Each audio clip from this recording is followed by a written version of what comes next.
So hello everyone, मैं रवि एक बार फिर आप सभी का स्वागत करता हूं टारगेट सेमेस्टर के ऑनलाइन प्लेटफॉर्म पे। आज की क्लास में हम लोग बीएससी थर्ड सेमेस्टर का फर्स्ट यूनिट बॉटनी का फर्स्ट यूनिट हम लोग डिस्कस करने वाले हैं, जो कि आपका माइक्रोबायोलॉजी आपका यूनिट का नाम देकर रखा हुआ था। उसका जो फर्स्ट यूनिट है, ठीक है, माइक्रोबायोलॉजी का, जिसमें हम लोग को वायरस पढ़ने थे।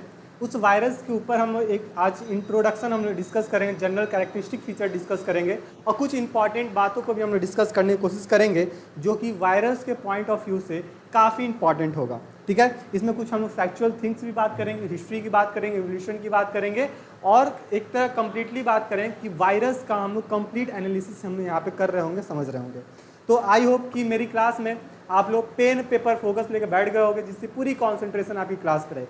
पुराने बच्चों को तो पता है भैया, जितने भी नए बच्चे हैं उनके लिए बता रहे हैं कि भैया आप लोग पेन पेपर लेकर बैठ जाइए, जिससे पूरी कॉन्सेंट्रेशन आपकी क्लास पर है। और यहाँ पे जितने भी इंपॉर्टेंट टॉपिक आपके सामने बताएंगे, इंपॉर्टेंट टर्म्स कीवर्ड बताएंगे, वो चीज़ अपने कॉपी में आप नोट करते चलिएगा। और लास्ट में बताएंगे सर ये पीडीएफ आपको कैसे मिल जाएगा, जो क्लास नोट्स की जो पीडीएफ है, बोर्ड पीडीएफ, ये आपको कैसे लेना है, क्या करना है, सारा प्रोसेस हम बताएंगे। लेकिन हम लोग स्टार्ट करेंगे बिना टाइम डिले किए हम लोग आज की क्लास। ठीक है, तो आई होप अपने कॉपी में आप लोग हेडिंग डाल लिए होंगे, सर वायरस, क्या हेडिंग डाले हो सर, वायरस हेडिंग डाल लिए होंगे। और यहाँ से हम लोग 1 to 1 करके एक एक बातें हम यहाँ से देखने की कोशिश करेंगे, समझने की कोशिश करेंगे सर अपना पहला स्लाइड क्या कह रहा है। सबसे पहले हम वायरस की बात करते हैं कि सर ये वायरस टर्म किसने दिया था, है ना, इसका मतलब क्या होता है। फिर इसमें क्रिस्टलाइन फॉर्म में हमको वायरस देखने को मिलता है, वो कौन दिए थे। ठीक है, जो फर्स्ट डिजीज जो कॉज कर रहे थे वायरस, टोबैको मोज़ेक वायरस में, ये किसके थ्रू एनालिसिस किया गया था। तमाम सारे बातों को हम यहाँ से देखेंगे, समझने की कोशिश करेंगे। तो चलिए पेन पेपर निकाल लीजिए अपनी अपनी, और यहाँ से आप लोग मेरे साथ नोट डाउन करते हुए चलिएगा। ठीक है, सबसे पहले हेडिंग डालिए सर वायरस।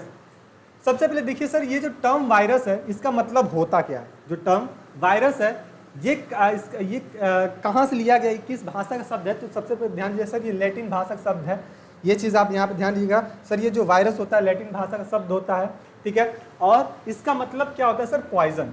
वायरस का मतलब ही क्या हो जाता है सर, पॉइजन होता है, या फिर कुछ लोग इसको वेनम के नाम से भी जानते हैं, या फिर विस्कस फ्लूइड के नाम से भी जानते हैं। ठीक है, तो सबसे पहला पॉइंट हम लोग क्या डिस्कस किए सर, जो वायरस है ये किस टर्म का, इसका किस भाषा का शब्द है। तो लैटिन भाषा का शब्द है, या आप आराम से हिंदी में ही बता सकते हो। और इसका मतलब क्या होता है सर, पॉइजन होता है या फिर वेनम होता है। ये चीज़ आप यहाँ पे ध्यान रखिएगा, जो कि इन्फेक्शियस इन नेचर का होता है लिविंग होस्ट में। अच्छा, यहाँ पे हम कुछ बात आपको बताएं, ये जो वायरस होता है ना, ये जो वायरस होता है एक तरह कनेक्टिव लिंक होता है। क्या ध्यान दोगे सर, वायरस जो होगा कनेक्टिव लिंक होगा। अच्छा, यहाँ पे हम एक पेज ऐड कर रहा हूँ और फिर मैं आपको कुछ बातें यहाँ पे बता रहा हूँ, आप आई होप कि आप मेरे साथ नोट करेंगे। सर सबसे पहले हम वायरस की बात करते हैं, ये आपको विजुअल नहीं होगा, ठीक है, चलिए कोई दिक्कत नहीं। हम वायरस की बात करते हैं सर, वायरस की बात करेंगे। तो जो वायरस होता है, ये जिसका टर्म क्या होता है, इसका टर्म का मतलब जो होता है, ये जो टर्म है लैटिन भाषा का शब्द है। कैसा है सर, लैटिन भाषा का शब्द है। ये चीज़ आप यहाँ पे ध्यान में रखिएगा। साथ ही साथ हम वायरस के बारे में और क्या बता सकते हैं सर, जो वायरस होता है एक तरह का इसका जो मतलब होता है ना, इसके पीछे का जो वायरस शब्द का मतलब होता है वो क्या होता है सर, पॉइजन होता है। ये भी हम लोग देख लिए सर, वेनम भी कहते हैं इसको, वेनम भी कह लेते हैं। साथ ही साथ एक चीज़ और काफ़ी इंपॉर्टेंट, ये कनेक्टिव लिंक होता है। ये क्या होता है सर, कनेक्टिव लिंक होता है between living and non living, between living and non living.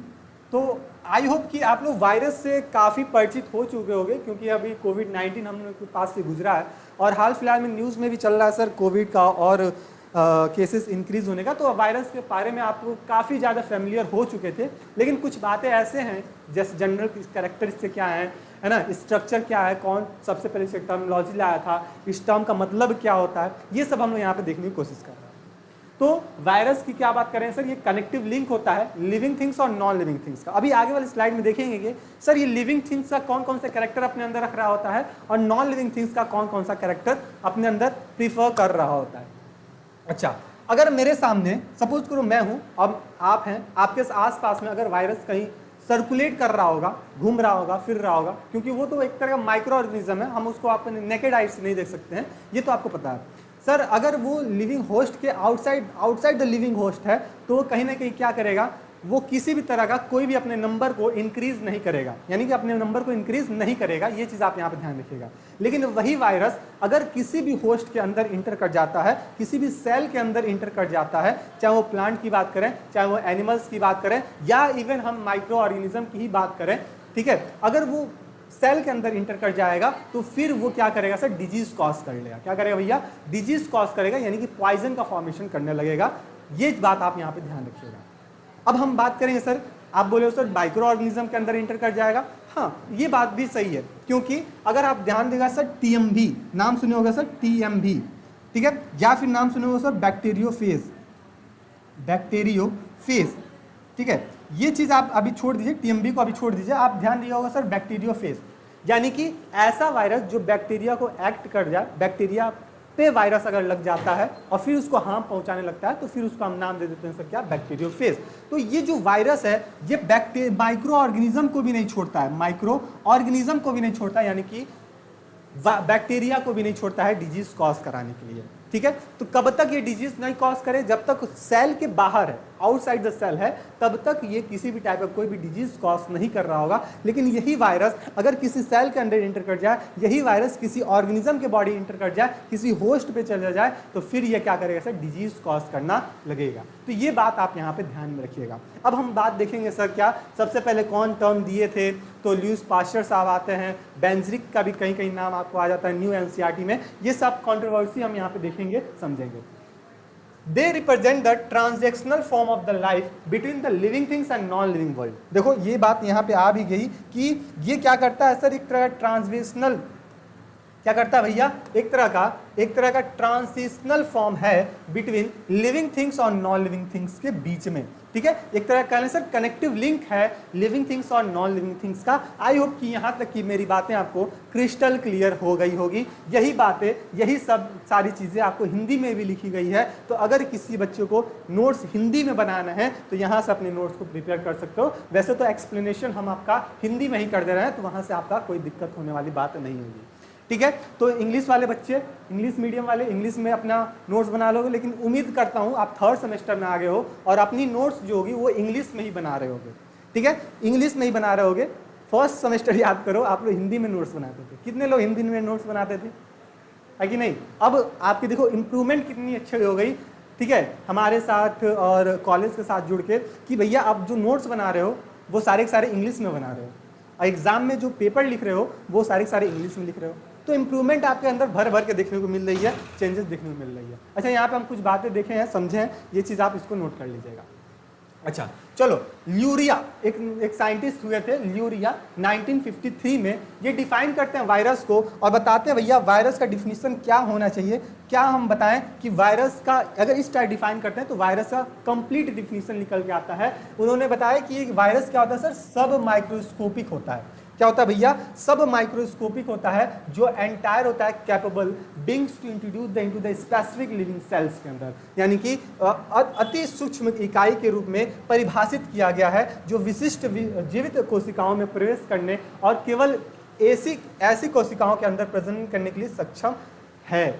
यानी कि ये एक तरह का ल्यूरिया साहब के तरफ से जो डिफिनीशन दिया गया था, जो एक्सप्लेनेशन दिया गया था ऑन किसके रिस्पेक्ट में, वायरस के रिस्पेक्ट में 1953 में, इनका ये कहना था भैया कि जो वायरस है ये लिविंग सब माइक्रोस्कोपिक यूनिट होता है, ठीक है, सब यानी कि छोटे से छोटे इकाई होती है ऑर्गेनिज्म की, और ये कब एक्टिव होता है, जब लिविंग ऑर्गेनिज्म के अंदर इंटर करता है तो अपने नंबर को क्या करता है सर, मल्टीप्लाई करना स्टार्ट कर देता है। ये बात कहा था किसने, ल्यूरिया साहब ने। अब यहाँ पे एक और आप टर्म्स देखने को मिलेगा, ठीक है, कि single virgins called the variance. अगर सिंगुलर फॉर्म में हमको देखने को मिलता है तो उसको हम क्या बोलते हैं सर, वैरियंस का नाम हम देते हैं जी। ये कि हमको किस में देखने मिलता है सर, प्लांट वायरस में देखने को मिलता है, यानी कि ऐसे प्लांट जिसमें वायरस एक्ट कर गया, वहाँ पे कहीं ना कहीं वैरियंस का वायरस का ही हिस्सा होता है, और इसको हम क्या करते हैं सर, आरएनए वायरस कहते हैं। अच्छा, वायरस में एक बात और ध्यान रखना, यहीं पर आप नोट कर लीजिए इस वाले स्लाइड में, कि जो वायरस है, क्या भैया, जो वायरस है, ये वायरस में जो जेनेटिक मटेरियल होता है, इसका बॉडी स्ट्रक्चर जो होता है ना, यहाँ पे आप नोट कीजिएगा। इनकी अगर बॉडी स्ट्रक्चर की बात करते हैं भैया, बॉडी स्ट्रक्चर कैसी है, तो फिर आप क्या बताओगे। बॉडी स्ट्रक्चर की बात करें तो इनकी बॉडी में केवल प्रोटीन हमको देखने को मिलता है, क्या होगा सर, प्रोटीन होगा, और साथ ही साथ न्यूक्लिक एसिड होगा। क्या होगा, न्यूक्लिक एसिड होगा। ये बात आप यहाँ पे ध्यान रखिएगा। अच्छा, प्रोटीन है तो बात ठीक है, चलो प्रोटीन है, लेकिन न्यूक्लिक एसिड में यहाँ पे हमको कुछ चेंजेस देखने को मिलता है। हो सकता है यहाँ पे डीएनए होगा या फिर यहाँ पे आरएनए होगा। आइदर डीएनए और आरएनए दोनों एक साथ नहीं होंगे कभी भी, ठीक है। किसी भी वायरस में हो या तो डीएनए होगा तो उसको डीएनए वायरस कहेंगे, या फिर आरएनए होगा न्यूक्लिक एसिड तो उसको हम आरएनए वायरस कहेंगे। दोनों एक साथ उपस्थित कभी नहीं होते हैं, ये चीज़ आप यहाँ पे ध्यान रखिएगा, ठीक है। तो इनकी ये आउटर स्टडी मतलब इनकी जो इंटरनल स्टडी होती है, इससे आप यहाँ पे ध्यान रख सकते हैं। जो कि यहाँ पे बताया गया है कि जो वायरसेस हैं इसमें most of the animals virus जो होता है वो डीएनए वायरस होता है। डीएनए वायरस जितने भी होंगे, एनिमल वायरस जितने भी होते हैं वो डीएनए वायरस होते हैं, और प्लांट वायरस जितने होते हैं वो क्या होते हैं सर, आरएनए वायरस होता है। यहाँ से ये चीज़ बात भी आप डिफ्रेंशिएट करिएगा। ये कई दफ़ा आज से क्वेश्चन पूछे जाते हैं एमसीक्यू में भी, वाइवा में भी, या फिर आप थ्योरेटिकल एग्जाम, थ्योरी मोड में जब एग्जाम लिखने को आते हैं तो वहाँ पे सभी बातों को इंक्लूड करना होता है। ये चीज़ आप यहाँ पे ध्यान रखिएगा। चलिए आगे देखते हैं sir, important discovery of virus. कुछ इंपॉर्टेंट बातें देखते हैं सर, वायरस कैसे डिस्कवर हुआ। तो सबसे पहले कैरोलस क्रूसियंस, क्या नाम ध्यान रखेंगे, कैरोलस आपका क्राउसिंस 1576 में ये क्या किए थे सर, फर्स्ट रिकॉर्ड किए थे वायरल डिजीज को। फर्स्ट क्या किसको किए थे सर, वायरल डिजीज को रिकॉर्ड किए थे, और किस में किए थे, टर्निप्स में। किस में किए थे सर, टर्निप्स में किए थे। ये चीज़ आप यहाँ पे ध्यान में रखिएगा, ये काफ़ी इंपॉर्टेंट हो जाता है एमसीक्यू के लिए कि भैया बताओ सबसे पहले वायरल डिजीज जो था वो किसके थ्रू डिस्कवर किया गया, किसके थ्रू रिकॉर्ड किया गया था, और वो एग्जाम्पल क्या था, वो ऑर्गेनिज्म प्लांट कौन सा था। तो टर्निप आप यहाँ पे ध्यान रखिएगा।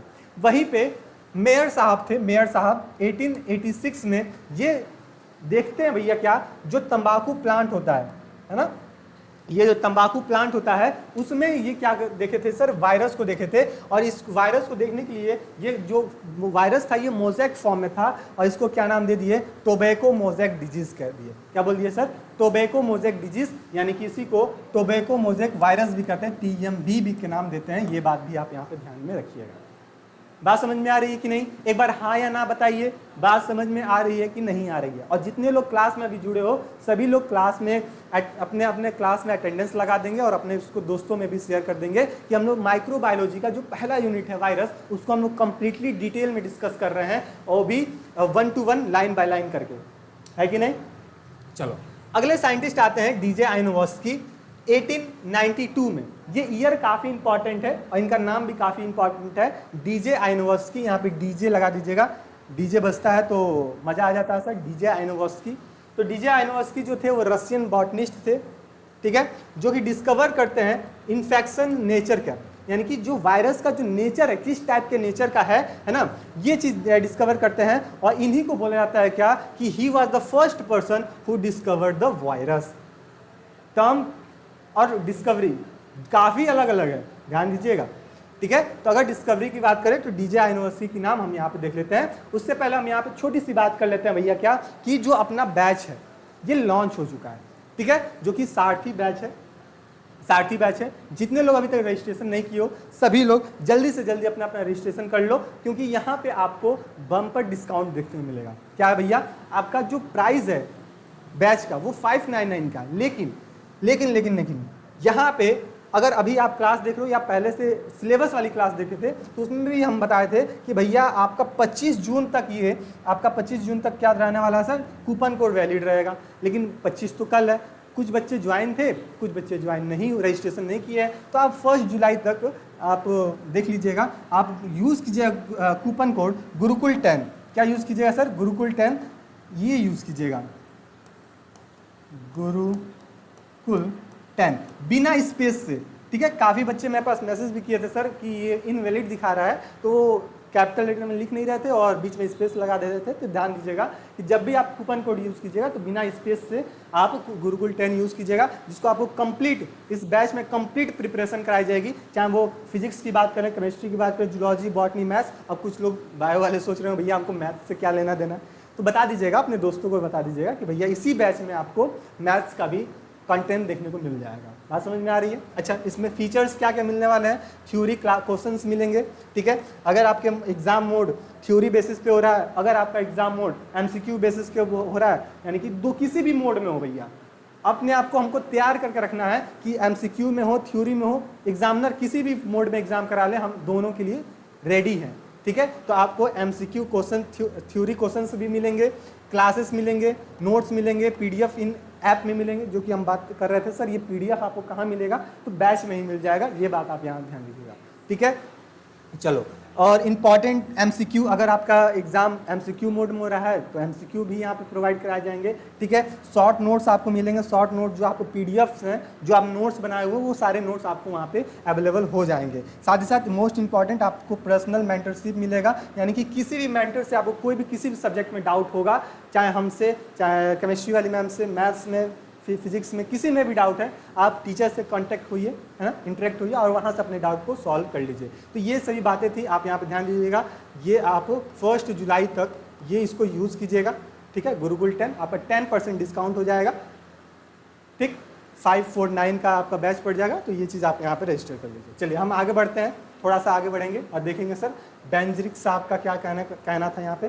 बेंजरिक इन 1898 इन्होंने बताया कि ये लिविंग इन्फेक्शन फ्लूइड है। क्या है भैया?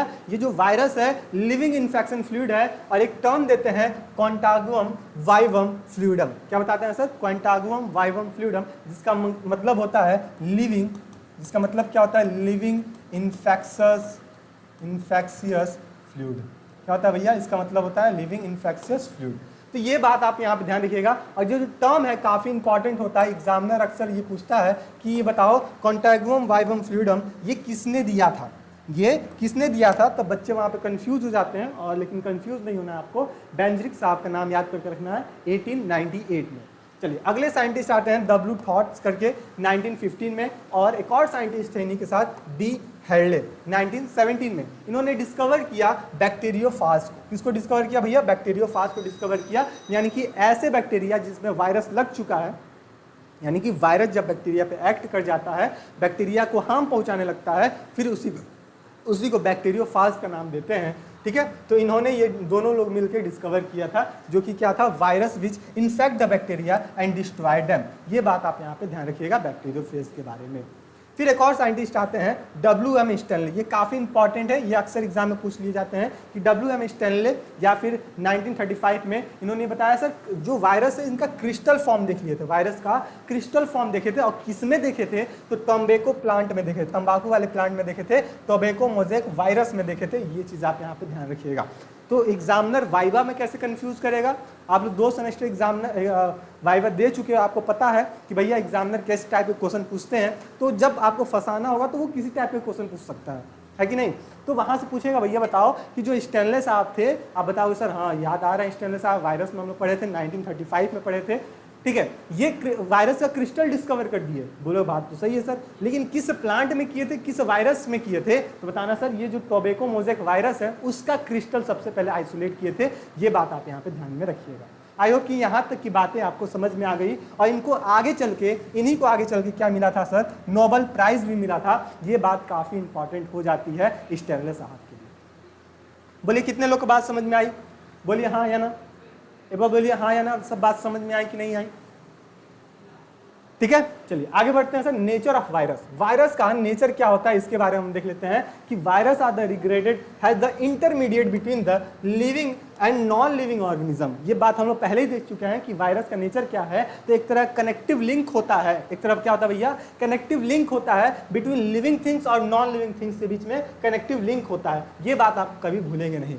It is the very difficult to certain whether they are the living और द नॉन लिविंग, लेकिन हमको इसको पहचानना बहुत आसान हो जाता है। अगर किसी सेल के बाहर है, आउटसाइड द सेल है, outside the organism, outside the host है अगर कोई वायरस, तो वो नॉन लिविंग का कैरेक्टर शो कर रहा होगा। लेकिन वही वायरस जब किसी लिविंग ऑर्गेनिज्म के बॉडी के अंदर इंटर कर जाता है, या फिर किसी सेल के अंदर इंटर कर जाएगा, या फिर किसी होस्ट के अंदर इंटर कर जाएगा, ये जो 3 टर्म दे रहे हैं ये काफ़ी इंपॉर्टेंट है। तब ये क्या हो जाएगा सर? ये अपना लिविंग कंडीशन का एक्टिविटी जो होगा वो शो अप करने लगेगा, है ना, और अपने नंबर को हाईली फॉर्म में मल्टीप्लाई करना स्टार्ट करेगा, और पॉपुलेशन को अपने क्या कर देगा? से इंक्रीज कर देगा। अच्छा सोच के देखो, कोरोना वायरस जो कोविड वायरस था एक सिंगल पीस निकला था, बोलिए हाँ या ना भैया, एक वायरस निकला था। अब वो एक वायरस होस्ट चेंज करते करते अपने कितने नंबर, मल्टीपल्स ऑफ नंबर्स बना के तैयार कर दिया और वर्ल्ड में एक तरह से महामारी का कगार रूप ले लिया, है कि नहीं। तो ये इतना ज़्यादा नंबर अपने आप को इंक्रीज करता है, कब, जब ये लिविंग होस्ट के कांटेक्ट में रहेगा तब। चलिए ये बात आप यहाँ पे ध्यान रखिएगा।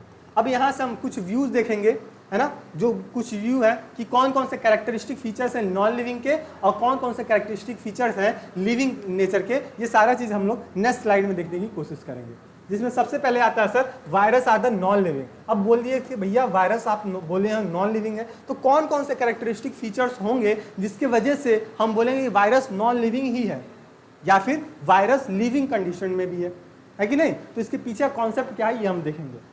तो virus has the no complete cellular structure. अच्छा ये बात भी आपको बताने की जरूरत होगी, ये कुछ लोग को पता भी होगा कि वायरस को 5 किंगडम क्लासिफिकेशन में जगह नहीं मिली थी। RH विटेकर साहब थे या फिर जो भी जो भी क्लासिफिकेशन करके आ रहे हैं 2 किंगडम, 3 किंगडम, 4 किंगडम, 5 किंगडम या इवन 6 किंगडम की बात करें तो बैक्टीरिया को तो जगह मिल गई, लेकिन वायरस को कोई जगह नहीं मिली। क्यों नहीं मिली, इसके पीछे का रीज़न है वो अब मैं बताना चाहूँगा। सोचा था तो पहले ही बता दूं, लेकिन आप कंफ्यूज हो जाते, लेकिन अब हम बताएंगे। कुछ इसका भूमिका बन गई तो अब हम बताएंगे कि सर इसको 5 किंगडम में रखा क्यों नहीं गया। तो वायरस जितने भी 5 किंगडम में ऑर्गेनिज्म इंक्लूड हैं, तो ये बात सोच के देखो, चाहे वो यूनिसेलुलर हो चाहे वो मल्टी सेलुलर हो, उनकी बॉडी में क्या है सर, सेल हैं। चाहे उनकी बॉडी में एक ही सेल है कि नहीं, सेल हैं। लेकिन हम जब वायरस की बात करते हैं तो वायरस में कोई भी सेलुलर स्ट्रक्चर देखने को नहीं मिलता है। यानी कि यहाँ पे टर्म लिखा गया है नो कंप्लीट सेलुलर स्ट्रक्चर, यानी कि ये एक तरह क्या है भैया, ये एक तरह का इनडायरेक्टली क्या कहना चाह रहा है सर, ए सेलुलर इन कंडीशन का है। क्या है भैया, ए सेलुलर स्ट्रक्चर है। क्या है, ए सेलुलर स्ट्रक्चर है। ये बात आप यहाँ पे ध्यान में रखिएगा। कौन, वायरस। यानी कि इसके बॉडी में सेल नहीं है, तो फिर क्या है भैया, तो पहले हम बताएं इनके बॉडी में क्या है, न्यूक्लिक एसिड है, न्यूक्लिक एसिड है, और क्या है, और क्या है, और क्या है, प्रोटीन है। बस यही 2 कंपोनेंट मिलकर क्या हुई है, एक वायरस की बॉडी बनकर तैयार हुई है। अब यहाँ पे कोई सेल है ही नहीं, जब सेल नहीं है तो 5 किंगडम में इसको रखा ही नहीं गया, बात खत्म, ऐसा हजम। अब न्यूक्लिक एसिड है तो यहाँ पे हो सकता है RNA होगा या फिर हो सकता है DNA होगा। अगर DNA होगा तो एनिमल में कॉज कर रहा होगा, RNA होगा तो प्लांट में कॉज कर रहा होगा। बस ये कॉन्सेप्ट आप यहाँ पे ध्यान में रखिएगा, ठीक है। अच्छा सोच के देखो, जब इनके पास सेल है ही नहीं तो हम इनको बोलेंगे ही नहीं कि भैया इनके पास सेल मेम्ब्रेन होगा कि सेल वॉल होगा। अब प्लांट है चाहे यूनिसेलुलर है तो भैया इसके पास सेल है तो उसके ऊपर कवरिंग भी देखने को मिल रहा था, जिसको हम सेल वॉल कह रहे थे या फिर प्लाज्मा मेम्ब्रेन कह रहे थे। याद करो प्लांट में हम बात कर रहे थे क्या, कि प्लांट की जो आउटर कवरिंग होती है वो सेल वॉल होती है, फिर प्लाज्मा मेम्ब्रेन या फिर सेल मेम्ब्रेन आ जाती है। और एनिमल्स की बात करते हैं तो सेल के ऊपर किसी भी टाइप की कवरिंग नहीं होती, डायरेक्ट प्लाज्मा मेम्ब्रेन होता है। क्यों, क्योंकि अब देखो इसके पीछे कॉन्सेप्ट क्या भैया, वहाँ पे सेल है तभी तो ये काम हो रहा है। अब यहाँ पे सेल है ही नहीं तो ये प्लाज्मा मेम्ब्रेन कहाँ से आएगा, जब सेल है ही नहीं तो सेल वॉल क्या कर रहा होगा यहाँ पे। तो यहाँ पे हमको किसी भी टाइप का कोई भी सराउंडिंग देखने को नहीं मिलता है। ये जब कंडीशन हम बोलते हैं, ये जब हम पॉइंट रखते हैं तो सामने वाला समझ जाता है भैया ये नॉन लिविंग थिंग्स का कैरेक्टरिस्टिक फीचर है। बोलिए हाँ या ना।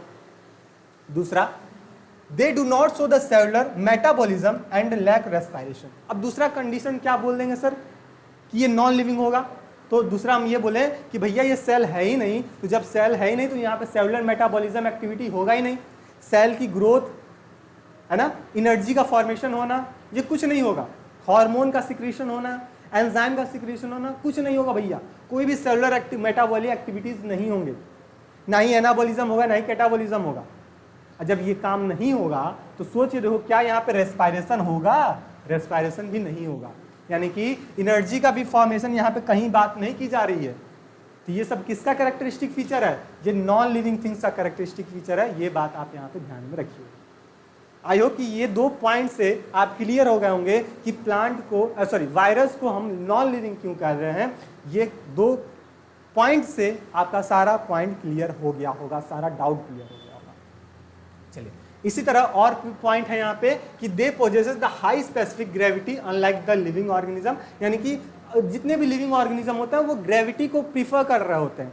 जैसे हम हैं, आप हैं, हम जमीन पे खड़े हैं, इसका मतलब ग्रेविटेशनल फोर्स अपने तरफ खींच के रखी है जिससे हम सीधे वे से खड़े हुए हैं। अब वहीं पे नॉन लिविंग है, अब ये नॉन लिविंग है, ठीक है, यहाँ पे ज़्यादा ग्रेविटेशन नहीं लग पाएगा। अब वायरस है तो यहाँ पे भी कोई ग्रेविटेशन का काम नहीं कर रहा, वो आराम से उड़ रहा है ना, जहाँ मन करे वहाँ जा रहा है। तो ये नॉन लिविंग का कैरेक्टरिस्टिक फीचर्स है। अगला है sir, virus are the active when they are inside the living host. पहले हम बात कर चुके हैं कि वायरस कब एक्टिवेट होता है, जब ये किसी लिविंग होस्ट के अंदर या किसी वायरस के अंदर इंटर करता है, किसी ऑर्गेनिज्म के बॉडी में इंटर करता है, तब जाके ये एक्टिवेट होता है, ठीक है। यानी कि उसके पहले क्या था, ये नॉन लिविंग का कैरेक्टर शो अप कर रहा था। देखो यहाँ पे they are the good has the chemical substances, यहाँ पे क्या होता है सर, केमिकल सब्सटेंस होता है, वो केमिकल सब्सटेंस आपका न्यूक्लिक एसिड और प्रोटीन की यहाँ पे बात की जा रही है। दे do not have the independent existence, यहाँ पे किसी भी टाइप का कोई भी स्वतंत्र रूप से एक्सिस्टेंस देखने को नहीं मिलता। Postulates of the Robert Koch are not true for the virus, virus can not grow in the living condition in the lab. अब वायरस को हम आसानी से इन विट्रो फॉर्म में भी ग्रो नहीं कर सकते हैं बिना किसी होस्ट के हेल्प लिए, ये बात भी आता है। अच्छा, यहाँ पे क्या होता है sir, absence of growth and cell division, यहाँ पे किसी भी टाइप का ग्रोथ नहीं होता है, डिवीजन भी नहीं होता है, जो कि सारे कैरेक्टरिस्टिक फीचर किसके हैं, आपके नॉन लिविंग के हैं। अब बात करेंगे कि भैया वायरस को हम कैसे लिविंग ऑर्गेनिज्म बोल दिए, इसके पीछे का रीजन क्या क्या होगा, इसके पीछे का कौन कौन से कैरेक्टरिस्टिक फीचर होंगे, जो कि अब हम लोग यहाँ पे डिस्कस करेंगे। कि वायरस को हम नॉन लिविंग तो समझ गए, चलो भैया ठीक है, अब लिविंग कैसे कह दे रहे हैं। अब इसके पीछे का रीजन देख लो कि they have the definite shape and the morphology like the living organism. अब देखो पहला कैरेक्टरिस्टिक का क्या मिला कि जो वायरस होता है इसका प्रॉपर शेप होता है, प्रॉपर शेप। अच्छा, कोरोना वायरस का जो था, आप फोटो भी देखे होगे सर, कोरोना वायरस का जो फोटो था वो कैसे आपको देखने को मिलता था सर, गोल में, और यहाँ पे कांटा कांटा जैसे इससे निकला हुआ रहता था। ये कहीं भी देखोगे आप तुरंत पहचान जाओगे भैया क्या है, कोविड है। यानी कि जितने भी वायरस होते हैं उसका एक डिफिनिट शेप होता है ना, उसका एक डिफिनिट मॉर्फोलॉजी कैरेक्टर होता है, मतलब आउटर अपीयरेंस। मॉर्फोलॉजी क्या होता है सर, आउटर अपीयरेंस, ठीक है, एक पर्टिकुलर उसका स्पेसिफिक आउटर अपीयरेंस होता है, मॉर्फोलॉजी होता है। दे पोजेसेस द जेनेटिक मटेरियल। अब देखो दूसरा लिविंग कंडीशन क्यों कह रही है, क्योंकि इसके पास क्या भैया, जेनेटिक मटेरियल है। अब वो जेनेटिक मटेरियल क्या होगा, या तो डीएनए होगा या तो आरएनए होगा। कितनी दफा बता चुके भैया, अगर डीएनए होगा तो वो एनिमल वायरस कहला रहा होगा, अगर आरएनए होगा तो वो प्लांट वायरस कहला रहा होगा, है कि नहीं। लेकिन दोनों एक साथ कभी नहीं होंगे उपस्थित, genetic material which determine there the structure and development, जो कि क्या करता है, वो रेगुलेट करता है कि भैया इसका डेवलपमेंट कैसे होगा, इसका स्ट्रक्चर कैसे निर्धारित होगा, वो सारे किसके अंदर हो, वो है जेनेटिक मटेरियल के अंतर्गत।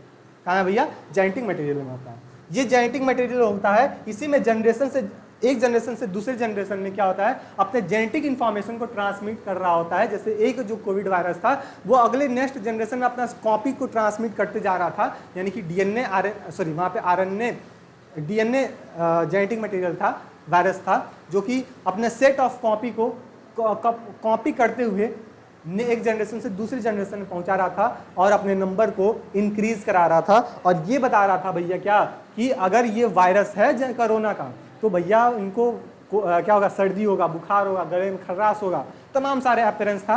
वो इन्फॉर्मेशन ही है जो एक जनरेशन से दूसरे जनरेशन में जा रहा है, किसके माध्यम से, किसके हेल्प से, तो वो जेनेटिक मटेरियल के हेल्प से। तो ये हम बात देखेंगे, ये बात समझेंगे तो हम बोलेंगे हाँ, कहीं ना कहीं आपका जो वायरस है वो लिविंग कैरेक्टर का भी कैरेक्टरिस्टिक शो कर रहा है। अगला है कि virus are the intercellular in nature. Intercellular in nature होता है, अंतः कोशिका ये होता है, और साथ ही साथ ये ऑब्लिगेट पैरासाइट्स होते हैं, यानी कि ये परजीवी होते हैं। ऑब्लिगेट पैरासाइट मतलब परजीवी होते हैं, ठीक है, ये चीज। And they attack the specific host, इनके पास एक पर्टिकुलर होस्ट होता है जो उसको एक्ट कर सकते हैं। जैसे कोरोना, ठीक है, वो पर्टिकुलर ह्यूमन के बॉडी पे ही एक्ट कर रहा था, है ना। अब गाय भैंस पे वो नहीं एक्ट करने जा रहा था कि चलो हम गाय को भी कोरोना पहुंचा दें, है ना। वो पर्टिकुलर ह्यूमन के बॉडी पे ही एक्ट कर रहा था, यानी कि उसके पास क्या होता है, स्पेसिफिक होस्ट होता है वायरस का। ये बात आप यहाँ पे ध्यान रखें, और ये इंफॉर्मेशन कहाँ है, उसके जेनेटिक मटेरियल के अंतर्गत। Bacteriophage recognise the real bacterial surface, ये बात ठीक है। They shows the property of mutation, और ये क्या इसका प्रॉपर्टी शो करता है सर, म्यूटेशन का प्रॉपर्टी शो करता है। ये बात भी आप यहाँ पे ध्यान रखिएगा, यानी कि अलग अलग विशेषताएं भी अपने अंदर इंक्लूड कराते हुए रहता है। They show the irritable and the response the environmental condition such as the heat, ultraviolet rays, humidity drops, alcohol etc. और ये किसके प्रति रिस्पॉन्स कर रहा होता है? तो अल्कोहल के प्रति रिस्पॉन्स कर रहा होता है। कोविड में अल्कोहल एकदम फ्री था, लोग दबा के अल्कोहल भी लेते थे, भैया हमको कोविड नहीं होगा, है कि नहीं है? लोग अल्कोहल लेते थे कि भैया हमको कोविड नहीं होगा, है ना? यानी कि वो स्पेसिफिक रिस्पॉन्स कर रहा था इन्वायरमेंट पे, ठीक है। ह्यूमिडिटी, गर्मी, नमी, है ना, इसको भी प्रीफर करता है। सूखे को, अल्ट्रावायलेट रेज को, है ना, यहाँ पे वायरस जल्दी एक्ट नहीं करते हैं। तो ये बातें भी आप यहाँ पे ध्यान रखिएगा। लेकिन जब ये किसी होस्ट के अंदर इंटर कर जाता है भैया, तो ये अपना नंबर इतना तेजी से मल्टीप्लाई करता है, ठीक है, इतने तेजी से मल्टीप्लाई करता है, जो कि किसका प्रॉपर्टी शो कर रहा है? लिविंग ऑर्गेनिज्म का प्रॉपर्टी शो कर रहा है कि नहीं? लिविंग ऑर्गेनिज्म का प्रॉपर्टी शो कर रहा है कि भैया वायरस अपना नंबर को क्या कर रहा है? इंक्रीज करते जा रहा है, मल्टीप्लाई करते जा रहा है, जो कि लिविंग ऑर्गेनिज्म का कैरेक्टरिस्टिक फीचर्स है। ठीक, ये बात आपको यहाँ पे ध्यान में रखनी है। अब चलो, अब यहाँ पे इनकी बात करें कुछ केमिकल कॉम्पोजिशन की, कि भैया वायरस के अंदर कौन कौन से केमिकल कॉम्पोजिशन होते हैं। एक बार सभी लोग पानी उनी पी लीजिए, फिर हम लोग पानी पी लेते हैं, फिर क्लास को स्टार्ट करते हैं।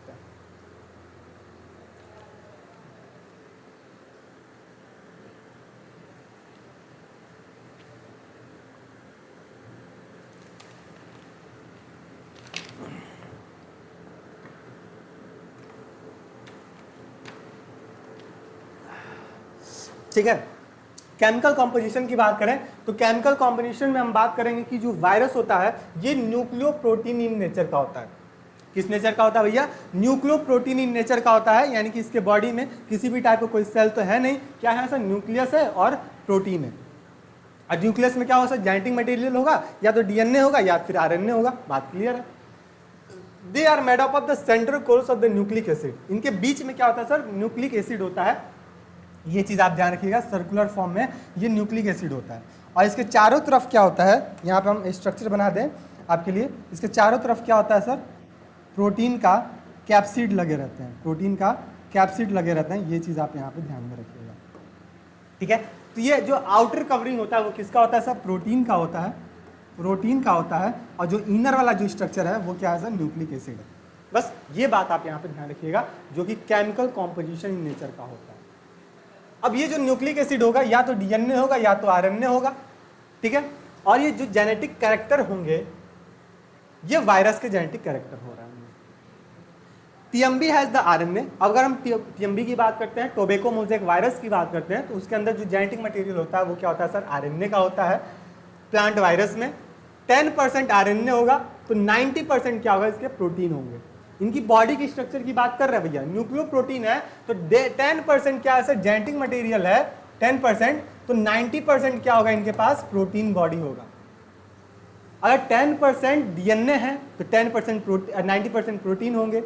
10% इनके पास क्या है भैया? 10% इनके पास आरएनए है, तो 90% क्या होगा? इनके पास प्रोटीन होगा। तो ये न्यूक्लियोप्रोटीन कॉम्बिनेशन का देखने को मिलता है, ठीक है। ये बात आप यहाँ पे ध्यान रखिए। आगे बढ़ जाते हैं हम लोग थोड़ा सा। Plant virus contain the RNA. देखो प्लांट वायरस जो होंगे वो यहाँ पे आरएनए होता है, लेकिन कर्ली फ्लावर एक्सेप्शनल है।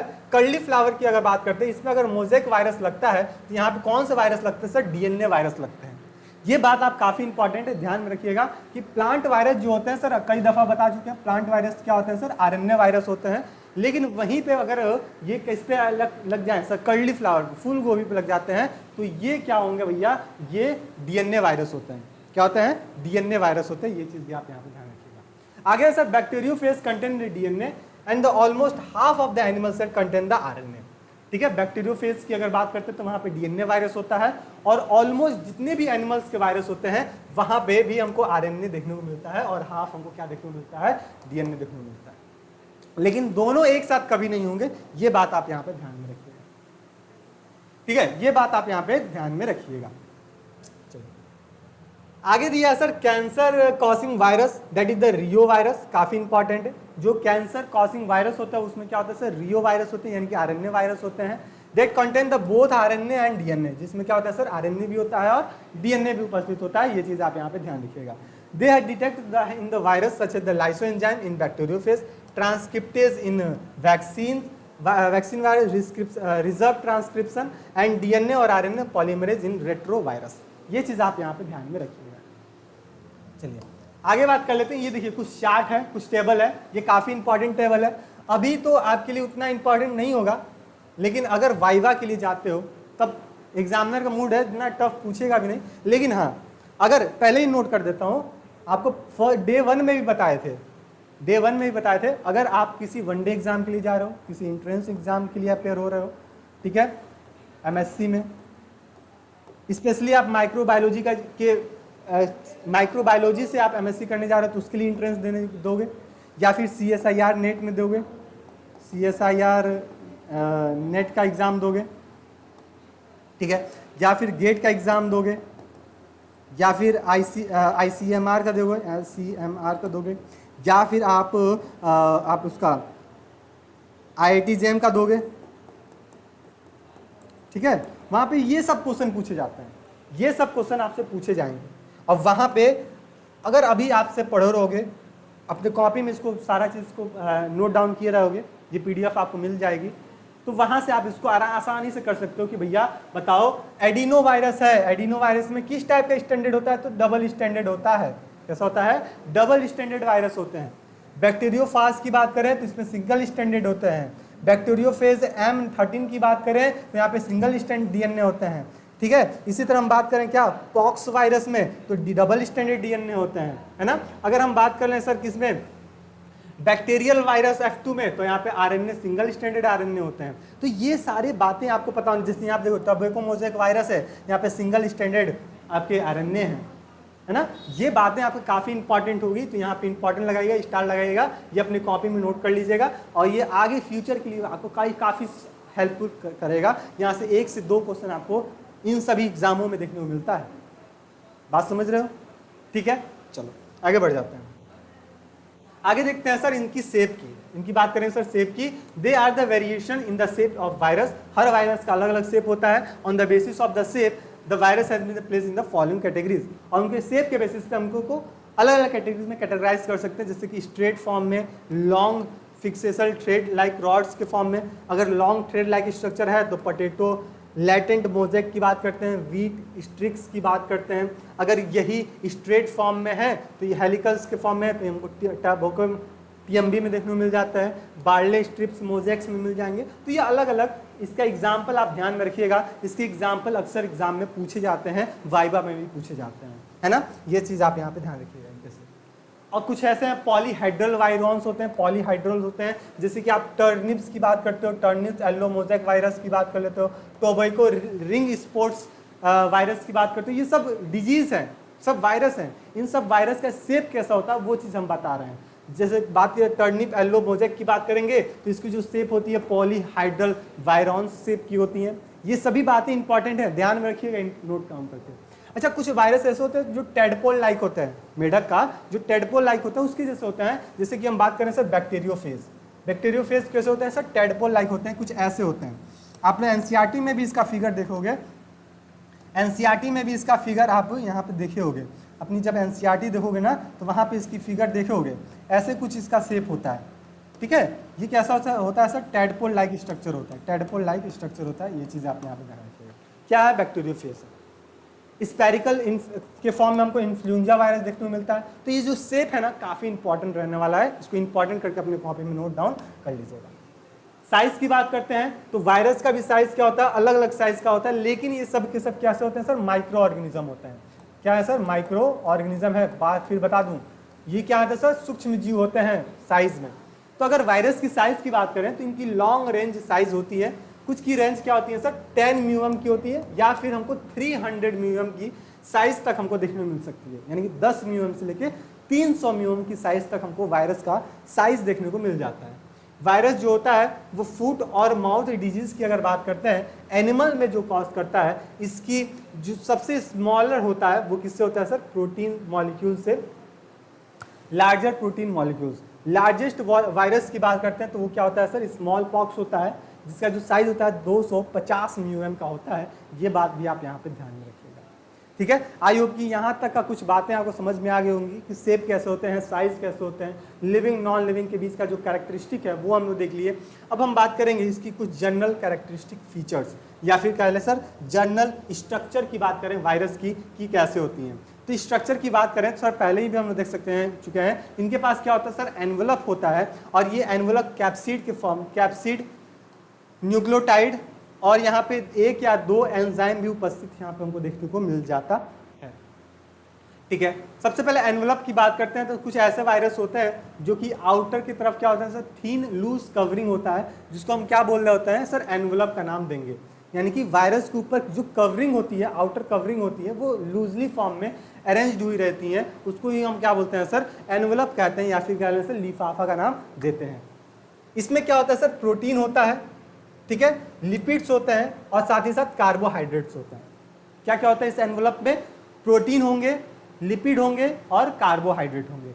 अगर हम बात करें कि अगर एनिमल वायरस, कोई एनिमल वायरस है तो उसमें हमको क्या क्या देखने को मिल जाएगा सर, HIV हो गया, हर्ब्स वायरस हो गए, तो ये सब क्या होते हैं सर, यहाँ पे हमको एनवलप देखने को मिलता है वायरस के ऊपर। वहीं पे स्मॉलर सब यूनिट एनवलप को हम क्या कहते हैं, उसको हम पेप्लोमियर के नाम देते हैं, काफ़ी इंपॉर्टेंट है और ये वाइवा में, ऑब्जेक्टिव में हर जगह क्वेश्चन पूछे जाते हैं, MCQ में पूछे जाते हैं कि जो बताओ वायरस का जो एनवलप होता है उसका सबसे स्मॉलेस्ट यूनिट को क्या नाम दिया जाता है, तो उसको बोला जाता है सर पेप्लोमियर्स। क्या बोला जाता है भैया, पेप्लोमियर्स का नाम देंगे, जो कि क्या होता है सर, ये एनवलप नेकेड फॉर्म में होता है, हमको खुली आंखों से नहीं देख सकते, वायरस को ही हम खुली आंखों से नहीं देख सकते हैं, तो एनवलप को कहाँ से देख लेंगे भैया, सोचने वाली बात है। चलो आगे बढ़ते हैं हम लोग क्या, इसकी कैप्सिड पे। कैप्सिड क्या होगी सर, प्रोटीन कोट की होगी, जहाँ पे सराउंडेड हुए रहेंगे सर सेंट्रल पोजीशन न्यूक्लियोटाइड्स के, ठीक है, एंजाइम के। यहाँ पे जो कैप्सिड होते हैं ये क्या इसमें होता है सर, स्पेसिफिक नंबर होता है और इनके अरेंजमेंट होते हैं स्मॉलर सब यूनिट, जिनको हम क्या बोलते हैं सर, कैप्सोमियर का नाम देंगे। क्या बोलेंगे इसको, कैप्सोमियर का नाम देंगे, जो कि कैप्सिड का सबसे स्मॉलेस्ट यूनिट होता है। ये देखो फिगर में भी आएगा सर, इस तरह जो स्ट्रक्चर होता है वो क्या होता है सर, कैप्सिड होता है, और कैप्सिड का जो सब स्मॉलेस्ट यूनिट होता है ये पूरा कैप्सिड होगा, और इसका एक जो होता है हिस्सा होता है उसको कैप्सोमियर का नाम दे रहे होते हैं। सब unit possesses the antigenic properties, और इनका क्या होता है सर, कुछ अपना एंटीजेनिक प्रॉपर्टीज को भी प्रीफर किए रखते हैं। आगे बात करें सर न्यूक्लियोटाइड की, यहाँ पे न्यूक्लिक एसिड होता है वायरस में, तो उसको हम क्या बोलते हैं सर, न्यूक्लियोइड के नाम से जानते हैं, न्यूक्लियोइड्स के नाम से जानते हैं, ठीक है। न्यूक्लिक एसिड, जो वायरस के अंदर जो न्यूक्लिक एसिड होगा उसको न्यूक्लिक एसिड ना करके न्यूक्लियोइड के नाम से देते हैं, जो कि इन्फेक्टिव इन नेचर का होता है वायरस में, जो कि मेटाबॉलिक मशीनरी का भी काम कर रहा होता है होस्ट के सेल में। जैसे ही होस्ट के सेल में इंटर करेगा तो ये जो न्यूक्लिक एसिड होगा वो अपने आप में मेटाबॉलिक एक्टिविटीज के लिए एक्टिवेट हो जाएगा, ठीक है। साथ ही साथ यहाँ पे जो जेनेटिक मटेरियल होता है ये 4 टाइप के हो सकते हैं, ठीक है। कौन कौन से हो सकते हैं सर, देख लेते हैं हम लोग कौन कौन से होते हैं। डबल स्टैंडर्ड DNA हो सकता है, सिंगल स्टैंडर्ड DNA हो सकता है, या फिर डबल स्टैंडर्ड RNA हो सकता है, या फिर सिंगल स्टैंडर्ड RNA होता है। सर पहले तो हम बात करें सर DNA या तो RNA, अगर DNA है तो वो डबल स्टैंडर्ड भी हो सकता है, सिंगल स्टैंडर्ड भी हो सकता है। अगर वायरस में RNA है, ठीक है, तो वहाँ पे डबल स्टैंडर्ड RNA हो सकता है और सिंगल स्टैंडर्ड RNA हो सकता है। सर यहाँ तक तो समझ में आ गया। इसके एग्जाम्पल बता देते, एग्जाम्पल देख लो। अगर डबल स्टैंडर्ड DNA है तो herbs virus, HIV, hepatitis B, ये सब आपको यहाँ पे देखने को मिलेगा। अगर सिंगल स्टैंडर्ड DNA है तो कॉलीफेजेस की बात हम यहाँ पे करेंगे। डबल स्टैंडर्ड RNA है तो वुड्स ट्यूमर वायरस, जो कि एनिमल में कॉज होता है।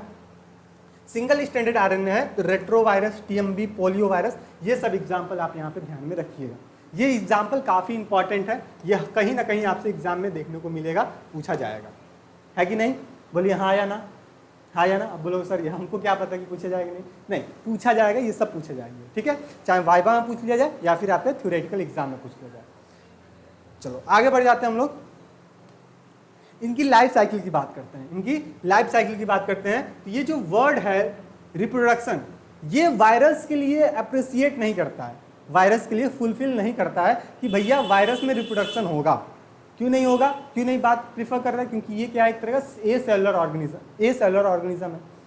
तो ये जो वायरस होता है ये नॉन सेलुलर कंपोनेंट से मिलकर बना हुआ है, इसलिए ये रिप्रोडक्शन वर्ड वायरस के ऊपर सूट नहीं करता है। तो फिर हम क्या बोलेंगे, they do not reproduce themselves but divide by the specific mechanism are as follow. ये क्या करेगा सर, रिप्रोडक्शन तो नहीं करेगा, प्रजनन तो नहीं करेगा, लेकिन कुछ ऐसे मेथड्स होते हैं जिसके माध्यम से ये क्या करेगा, अपने नंबर को इंक्रीज करने का काम कर रहा होगा, अपने नंबर को, पॉपुलेशन को बढ़ाने का काम कर रहा होगा, अपने नंबर को मल्टीप्लाई करने का काम कर रहा होगा। कौन कौन से है? सबसे पहले है सर अटैचमेंट। क्या बात करें sir? Attachment. Bacteriophage get attach the bacterial cell with the help of the caudal fibres. अब ये क्लूडल फाइबर्स की मदद से क्या होता है, वायरस क्या होगा, बैक्टीरिया पे अटैच करेगा, बैक्टीरियोफेज पे अटैच करेगा और फिर वहां से अपने नंबर को इंक्रीज करना स्टार्ट करेगा। इस प्रोसेस को क्या बोलते हैं, अटैचमेंट का नाम देते हैं। ये बात आप यहाँ पे ध्यान रखिएगा। दूसरा है प्रीनेटेशन।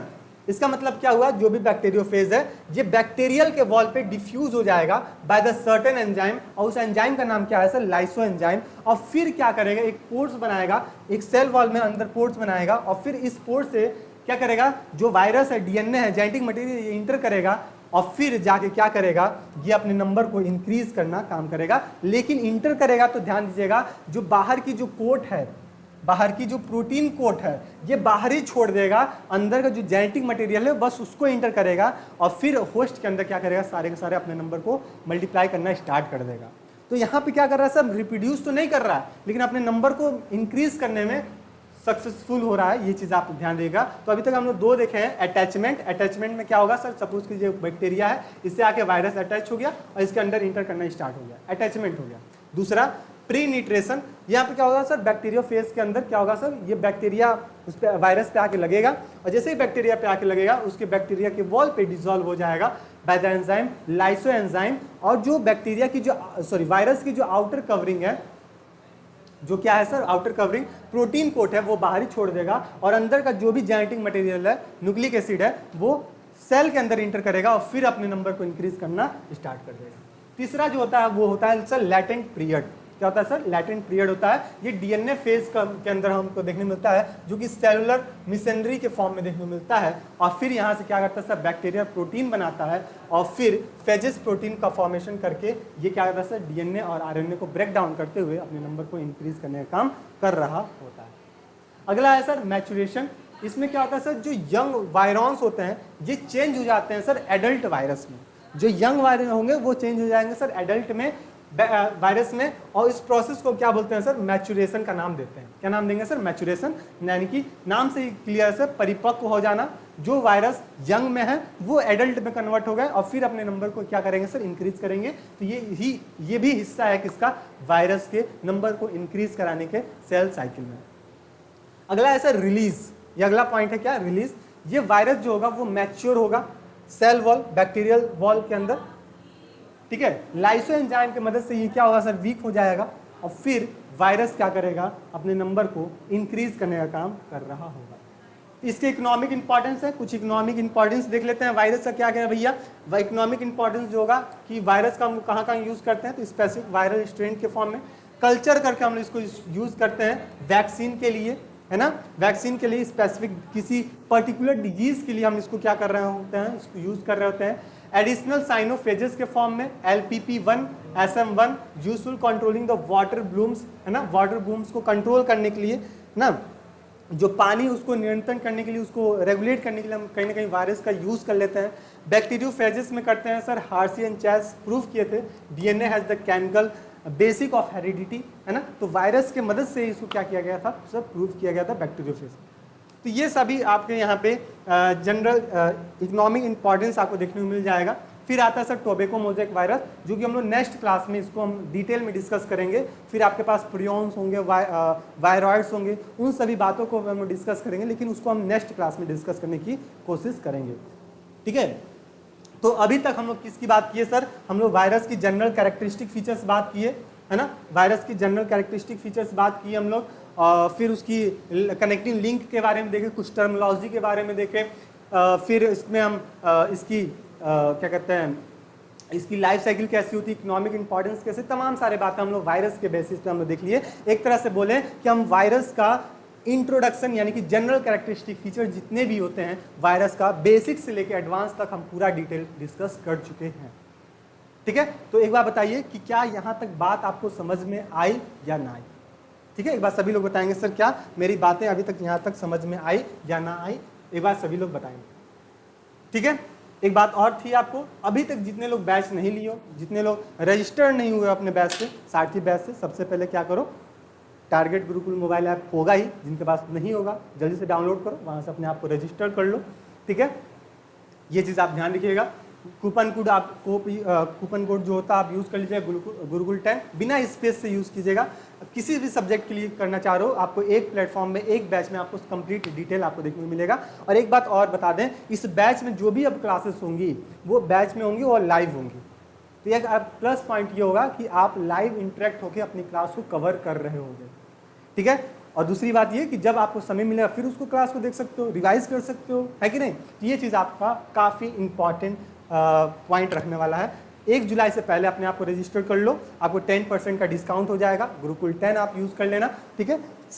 कई सारे फीचर्स आपको बताई दिए हैं सर। थ्योरी क्लासेस, क्वेश्चन मिलेंगे, MCQ क्वेश्चन मिलेंगे, शॉर्ट नोट्स मिलेंगे, पर्सनल मेंटरशिप मिलेंगे, तमाम सारे बातें आपको यहाँ पे देखने को, समझने को मिल रहे होंगे, ठीक है। एक बात और, 2-3 बात और बताएंगे आपको, ठीक है। अभी तक जितने लोग क्लास में अभी तक जुड़े थे, सभी लोग क्लास में, आई होप कि सभी लोग क्लास में अटेंडेंस लगा दिए होंगे, ठीक है, लाइक के फॉर्म में।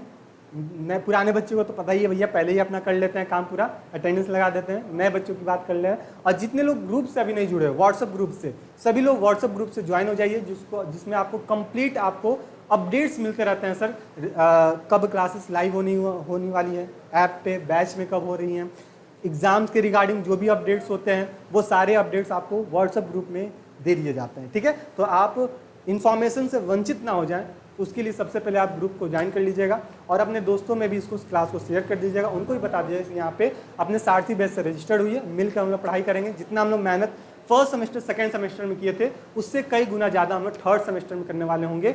जितना कुछ काफ़ी अच्छा फीडबैक मिला था सर, 50 में से 46, 40, 35 क्वेश्चन करेक्ट हुए थे। जिनका 35 थे, जिनका 40 करेक्ट हो रहे थे, इस बार हम कोशिश करेंगे सर 50 आउट ऑफ 50 आपके क्वेश्चन करेक्ट होंगे। इतना मेहनत हम लोग करेंगे, लेकिन उतना मेहनत आपको भी करना होगा, ये हमसे एक बार वादा कीजिए। और फिर इस क्लास को हम एंड करते हैं। और याद से क्लास में सभी लोग लाइक लगा देंगे, अपने दोस्तों में शेयर कर देंगे, अपने जितने भी ग्रुप्स हैं स्टडी वाले उसमें सब शेयर कर देंगे। वायरस इंपॉर्टेंट टॉपिक है, ठीक है। आई होप कि यहाँ तक सभी डाउट आपको क्लियर हो गए होंगे, किसी प्रकार का कोई भी डाउट नहीं होगा, ठीक है। मिलते हैं हम लोग नेक्स्ट क्लास में वायरस के, तब तक के लिए स्टे रहिए, मस्त रहिए, अपनी तैयारी और मजबूत करते रहिए। धन्यवाद।